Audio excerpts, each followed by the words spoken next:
One of the largest energy providers in Texas filed for bankruptcy Monday. Brazos Electric Power Cooperative says it racked up a $2.1 billion bill from the state's power grid after last month's historic winter freeze.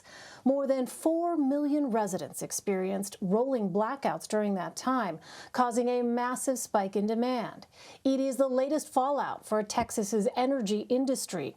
Also on Monday, the state's Attorney General, Ken Paxton, filed a lawsuit against an electricity provider called Griddy.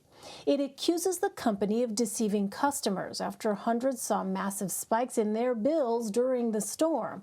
The state says it's received more than 400 complaints of alleged price gouging by Griddy. In some instances, customers say they were charged thousands of dollars for a couple of days' usage, even though they did not have power at the time. Renuka Rayasam covers Texas politics, policy, and healthcare for Politico, and she joins me now from El Paso, Texas. Hi there, good to see you. So what does all of this mean for Texas Power customers? This is an absolute mess, and it will continue to be. There's still a lot of uncertainty for Texas Power customers. So as you mentioned, Brazos went bankrupt. This is one of the power operators here in Texas, and it is going to be the first of many bankruptcies, because what we saw a couple of weeks ago with this winter storm was that as people cranked up their heaters and demand for energy soared, at the same time the supply was really constrained because pipes froze, coal froze. Basically, every energy source in Texas froze. And so what we saw was in the deregulated market that we have here in Texas, that the price of energy just soared, in some cases, $9,000 per an hour and things like that. Many Texas customers are on fixed rate contracts. I think about 80% or 70% of Texas customers. And so there'll be some sorting out, but really what we saw with Griddy in this lawsuit, these are customers that are on variable rate plans, which means that as the price soars, then those prices get passed through to customers. Some customers are saying that that when they were on these plans, that Griddy took money directly from their bank accounts, charged their credit cards. In some cases, they got overdraft fees. I mean, they're getting bills in the thousands of dollars, and so and that was just coming directly out of their bank accounts. And Paxton's lawsuit is trying to recoup money for those customers, but of course it's a lawsuit, which means that it's in the first stages, and some of those customers might have to wait quite a while before they're going to see money back in their pockets. Well, as you noted, so this rare freeze, Renuka, led to not just power outages, but countless burst pipes and water damage. What are the biggest issues that Texans are still dealing with, and what has the pace of recovery actually been like? So after power got restored, we saw millions, 12, 13 million Texas residents without water because of just all kinds of issues related to the power outages. Water is slowly coming back. I think now we have a few 100,000 Texans without water, but the damage has been really severe. Those with burst pipes, they have to repair their homes. Some of this damage is going to cost thousands of dollars. A lot of homeowners just may not have the money.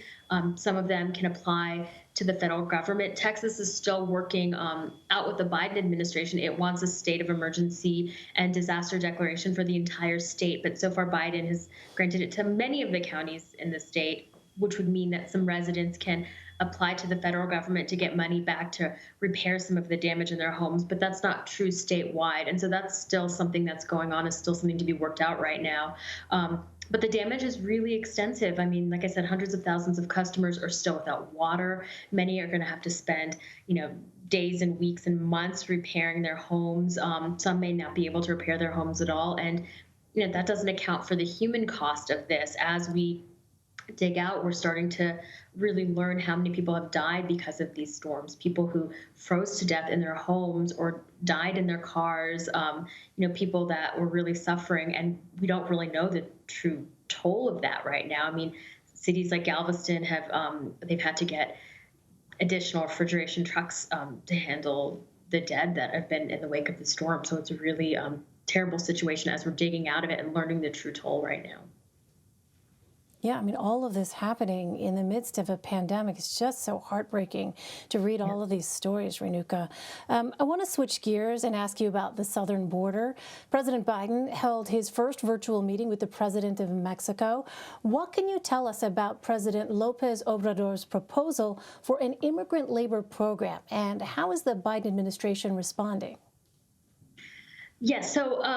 So the Mexican president, Obrador and Biden, they met virtually today. And, the Mexican president wants the U.S. to start this guest worker program that would allow hundreds of thousands of Mexicans to work in the U.S. legally.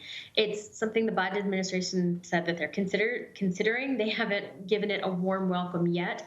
Obviously, there's a lot of politics they need to navigate. And right now, the Biden administration is saying it's up to Congress to deal with a program like that, which, as we know, in this really closely divided Congress, probably is going to be something that's quite a fight.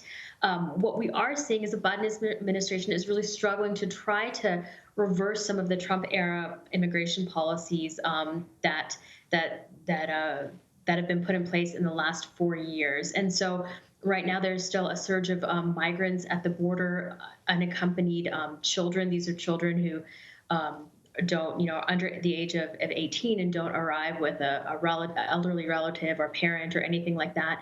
And we're seeing the Biden administration struggle with that surge and trying to figure out a way to deal with this influx of migrants and work out deals with the Mexican president and work out a way to have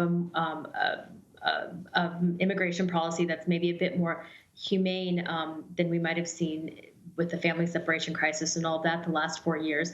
But there's a lot of tricky issues to still work out and a lot of policy differences they're going to have to navigate. This isn't going to be something that's going to be easily done or quickly done. Finally, Renuka, there is a renewed secession effort, as I understand it, happening in Texas. What is behind that, and is it feasible in any way? It's a long shot bid. I mean, a bill was filed in February, saying that they wanted a ballot initiative for Texas to leave the United States. I mean, this is a political move right now in Texas. There's a lot of pressure on centrist Republicans from the far right. So the chairman of the Texas GOP is somebody named Andrés. He's a former Florida congressperson. He is a total firebrand and throwing a lot fuel in the flames of kind of an inter-party warfare within the GOP between the far right and the right here, and it is a lot of politics. It's a lot of far right Texans saying, "Oh, we can go it alone. We don't need the Biden administration." Right now, we're seeing Governor Abbott really try to figure out how to work with the Democratic president. He doesn't want to appear to ask for too much, even though the state is in huge crisis right now. We see Governor Abbott not asking for nearly as much as that he asked the Trump administration for during Hurricane Harvey. And part of that is he doesn't want to be seen as asking a Democratic president for things to help Texans right now, as seeing the federal government asking for a handout. But the reality is, I mean, Texas gets a lot from the federal government. They get a lot of help. They get a lot of aid. The idea that Texas as a standalone country could sustain the standard of living it has now, I mean, that's just, it's not practically possible, logistically possible, and I think politically it's a non-starter. But definitely, it's a way to kind of throw some fire into GOP politics that's playing out right now. All right, Renuka, thanks. Always great to see you.